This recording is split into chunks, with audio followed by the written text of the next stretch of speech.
Уважаемые друзья, подписчики, коллеги, спонсоры канала, читатели книги «Китайская власть». Сегодня у нас очередной обзор новостей. Все вы знаете, что ситуация в мире крайне обострилась. По экспоненте идет эскалация на Украине. Возможно, провокация в Тайваньском проливе.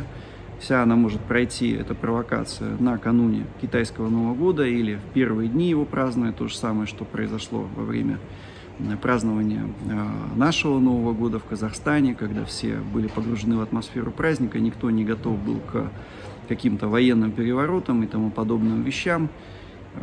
Все происходит достаточно быстро, возможно, счет идет на дни до начала каких-то боевых действий крупномасштабных и на Тайване, и на Украине.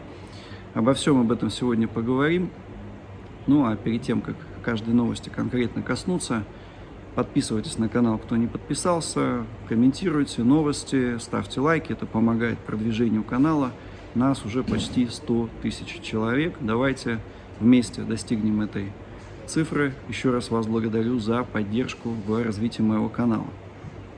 Действительно, то, что должно привлечь наше внимание, это появление в нескольких днях хода от Тайваня и от побережья Южно-Китайского моря крупнейшей экономической зоны Китайской Народной Республики двух авианосных групп ВМС США. Чтобы вы понимали, что такое авианосная группа, для того, чтобы уничтожить такую страну, как Ирак, с мощной армией, для того, чтобы уничтожить правительство Ливии, достаточно было одной авианосной группы США. Здесь целых две авианосные группы. Они уже находятся в Южно-Китайском море, они проводят определенное взаимодействие с войсками Филиппин, координацию с Тайванем и так далее. То есть речь идет вовсе не об очередном каком-то малозначительном провокационном заходе эсминца или фрегата в Южно-Китайское море.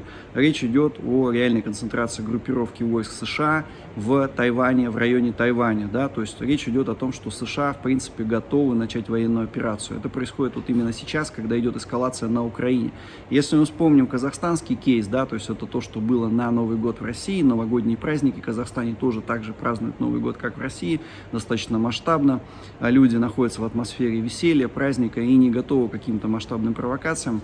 Логично было предположить, что именно сейчас, на 31 января, когда канун китайского Нового года, который масштабно празднуется в Китае, 1 по 4 февраля, возможно, какие-то очень серьезные провокации в Тайваньском проливе и на фоне украинского развития ситуации на Украине. То есть вполне реально, что ситуацию, когда есть китайский Новый год, когда нация расслаблена, празднует и, соответственно, готовится посмотреть Олимпийские игры в Пекине, некий триумф дипломатии Пекина, мы понимаем, что вот в этот момент может произвести какие-то провокационные действия американская или тайваньская сторона, Пекин должен будет вынужден реагировать. То есть это вполне реальная ситуация. Но на что я хотел обратить внимание, многократно в своих роликах я говорил о том, что если мы ждем какой-то масштабной провокации в определенном месте, стороны готовятся, и риск появления черного лебедя, по самой сути этого черного лебедя, то есть непредсказуемая ситуация, риск именно непредсказуемой ситуации снижается практически до нуля. А возникают ситуации черные лебеди там, где большинство наблюдателей, аналитиков, обозревателей, экспертов, лиц, принимающих решения, не хотят, не видят этого и отвлечены на решение основной проблемы. Что это может быть? Как я во многих роликах говорил, это может быть ситуация в Мьянме, ситуация, когда военное правительство Мьянмы плохо контролирует собственную страну, это 50-миллионное население, и здесь мы видим, что на фоне ситуации в Тайване, на Украине, соответственно, усиливается давление информационное на военный режим Мьянмы со стороны мировых СМИ. Financial Times, Human Rights Watch и так далее призвали Совет Безопасности ООН действовать жестко в отношении правительства Мьянмы. Возможно, речь идет о том, что Китай постараются втянуть в де-факто Корейскую войну 2.0, когда гибридная армия китайцев будет вынуждена сосредоточить свои усилия на борьбе с контингентом ООН под руководством США и Великобритании. Об этом я даже в отдельном ролике говорил. Кому интересно, посмотрите на канале. Действительно, крайне необычная с точки зрения информационной повестки новость о том, что директор МВФ Кристалина Георгиева она призвала Китай отказаться от политики нулевой терпимости. То, что в Китае происходило 2 года, тотальные локдауны, возмущающие население, дезорганизующие и мировые цепочки поставок, и китайскую экономику. И вдруг глава МВФ, один из центров глобального, в том числе управления, призывает китайские власти отказаться от политики нулевой терпимости в отношении штамма омикрон. Это очень удивительно все выглядит, если мы слышали про другую повестку, когда в том числе и иностранные, зарубежные СМИ хвалили Китай, ну и российские тоже, за политику сдерживания, забывая об экономических эффектах. Вдруг перед Олимпиадой, перед 20-м съездом Компартии Китая МВФ призывает Китай отказаться от политики нулевой терпимости. Но мы можем представить, к чему это может привести. То есть китайцы, которые фактически устраивали блокаду, невиданную в истории мирового, вообще из мировой истории человечества, блокаду 12-миллионного мегаполиса Ухань, вдруг сейчас начнут деблокировать свои города, пускать иностранцев, пускать этот вирус на свою территорию. К чему это приведет? То есть то, о чем как раз что математическую модель, которую считали китайские исследователи, что это приведет к 630 тысячам заболевших в день. То есть это нереальная система шока, нереальная ситуация шока, которая приведет к дестабилизации Китая, его экономики, и особенно перед 20-м съездом. Мы понимаем, что то, к чему призывает МВФ сейчас китайские власти, это фактически пустить цунами вируса на китайцев. И я очень сильно сомневаюсь, что они приобрели коллективный иммунитет через свою вакцинацию, особенно тот, который приобретается естественным путем, а не путем вакцинирования.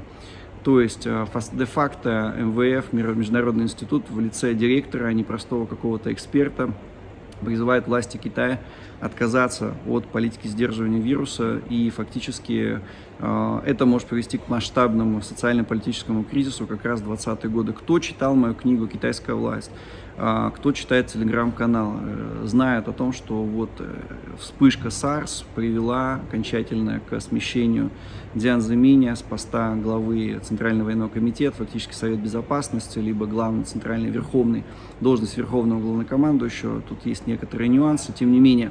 Ситуация с SARS 20 лет назад помогла сместить главу Центрального военного комитета Дзян Зэминя с последнего поста и фактически привела к власти бывшего главу комсомола Ху Цзиньтао, который наладил тесные очень отношения с Демократической партией США. Та же самая ситуация сейчас складывается в Китае. Конечно, такой важной, яркой, знаковой новостью в сфере цифрового мира и цифровой политики, которая стремительно сейчас входит в нашу жизнь, это утрата премьер-министром Австралии Скоттом Моррисоном контроля над своим аккаунтом с десятками тысяч подписчиков в китайской социальной сети WeChat.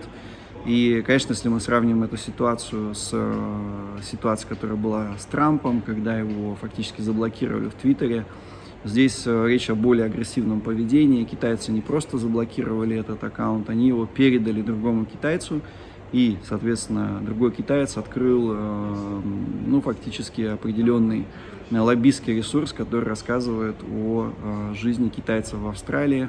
Их, я напомню, порядка 6% от населения Австралии. Все они концентрируются в Сиднее и Канберре. Это достаточно значимая часть австралийского общества. Но, тем не менее, поведение социальной сети WeChat, оно обращает на себя внимание. То есть речь идет не о каком-то рядовом пользователей сети, даже не о бизнесмене, а о самом премьер-министре Австралии. Но, тем не менее, никакие обращения австралийской стороны не помогли восстановить этот аккаунт. То есть фактически WeChat передал контроль этого аккаунта китайцу. То есть это вот достаточно такое знаковое поведение китайцев в цифровом мире. То есть они не просто кого-то блокируют, они меняют эту повестку, они используют ваш ресурс против того, кто открыл этот аккаунт. То есть это очень агрессивное, настойчивое поведение, до которого Фейсбуку и Твиттеру очень далеко. С такими прецедентами мы сталкиваемся впервые. Это действительно очень знаковое событие, и оно наводит на определенные размышления, как китайцы будут действовать в цифровом мире, который сейчас складывается, как какие они правила введут для других пользователей своих цифровых сетей, как будет развиваться китайская метавселенная. Скорее всего, она будет определенным инструментом и очень жестком противостоянии Китая и западного мира целиком. Конечно, на фоне этих крупных новостей, возможно, операции китайской армии на Тайване, возможном переизбрании или не переизбрании Си Цзиньпином на пост генерального секретаря Коммунистической партии Китая, ну и последующем его переизбрании на пост председателя КНР в следующем уже году, в 2023-м, конечно, нужно знать и понимать, какой внутриполитический фон сопровождает все эти события. Внутриэкономический, я бы даже сказал, фон в Китае. Казалось бы, маленький город Бэнбу, который никому из вас не известен, находится где-то на севере провинции Аньхой. Всего лишь 3,3 миллиона человек. Показал нулевой рост, мы об этом писали в своем телеграм-канале, показал нулевой рост в этом году. Ну, мало ли, в одном городе какие-то экономические проблемы, может быть, в других городах все по-другому. На самом деле это первые ласточки глобального обрушения региональных экономик в дефолтную ситуацию. То есть региональные экономики Китая находятся в преддефолтной ситуации. У регионалов нет денег на обеспечение бюджетных обязательств, выплатам определенным в социальной сфере и так далее и тому подобное. Почему это происходило? Ситуация с накопленным долгом регионалов, она сохранялась в Китае с 2008 года.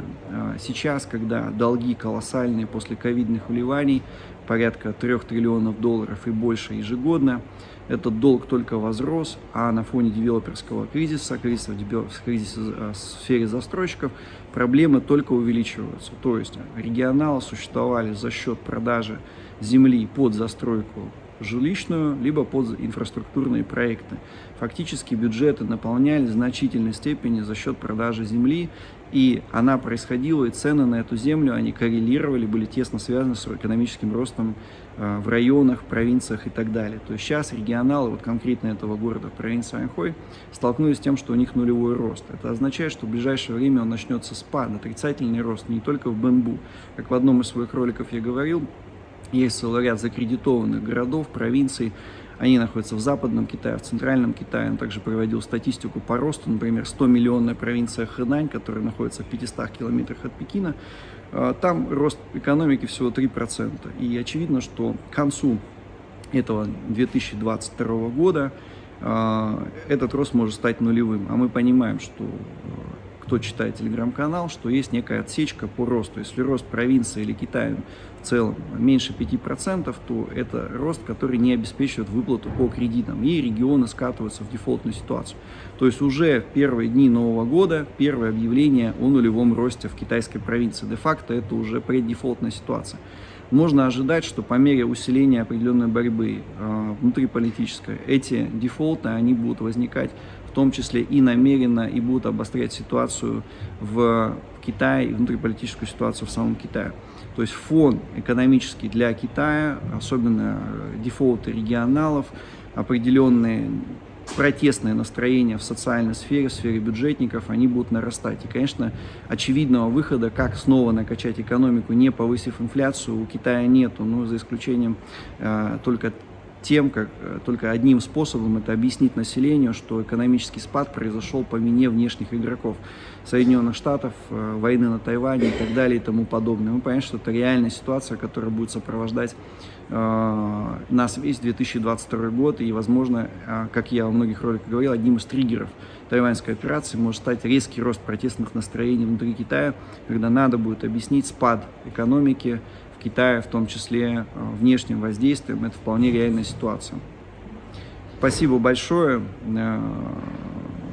Оставляйте свои комментарии, ставьте лайки, подписывайтесь на канал, рассказывайте в своих соцсетях об этом ролике, репостите, комментируйте. Все это нужно для продвижения канала. Спасибо.